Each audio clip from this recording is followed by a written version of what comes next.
of the things that you talked about is we named the episode this is revolutionizing math instruction. Explain what you mean by revolutionizing math instruction and why. You gave an example of how to kind of communicate it to the youth, but the idea of math instruction being revolutionized. Talk about that for a second.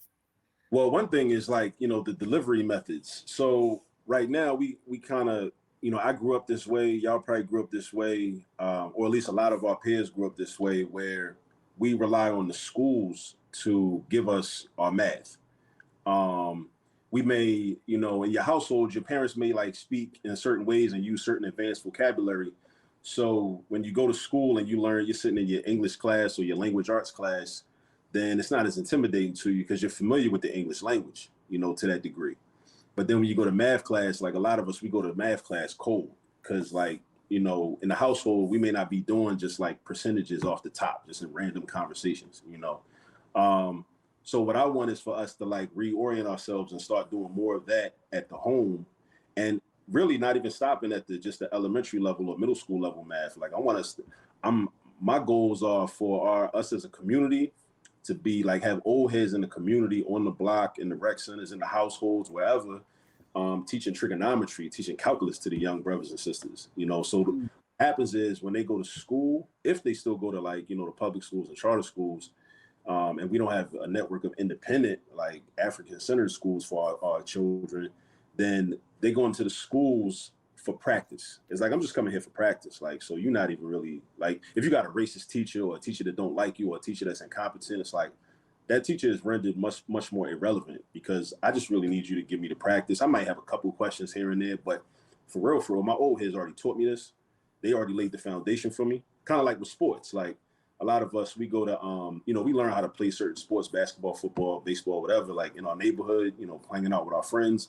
And then we go to school and we might try out for the team just to be more competitive and get to travel around and play other schools and other young people, and just to develop our craft.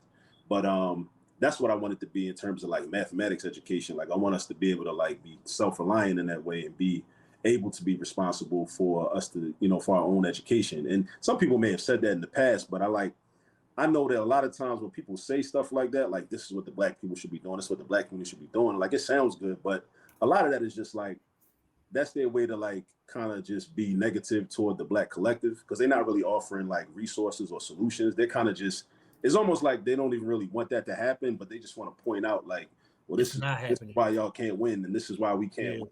It's like anti-Blackness, it's like internalized anti-Blackness. So, a lot of people are very, very able to be critical of us as Black people, but then they're not able to offer resources and like solutions. So my hope is that this book will be the beginning of like some of the solutions where we can, start doing mathematics like in the house, in the kitchen, in the car, when you're riding around. Just little basic things that's all around us, like that you might not notice. You might not notice. Like I live, breathe, and sleep math like all the time. So I'm just like in random places and I'm just like, just seeing, oh, we could like somebody, every time you see that, you could do this like math calculation or you could, practice your math skills. Like I got a chapter in the book called license plate games. So when you ride in the car with your children, and if they can see the car in front of them, just look at the number. You can have them just look at the numbers on the license plate in front of them and just practice their addition facts or practice their subtraction facts or practice their multiplication, division, just with those numbers right there. You know what I'm saying? Like, and you'd be surprised, like think about all those car rides that they take and all that extra addition practice that they wouldn't have gotten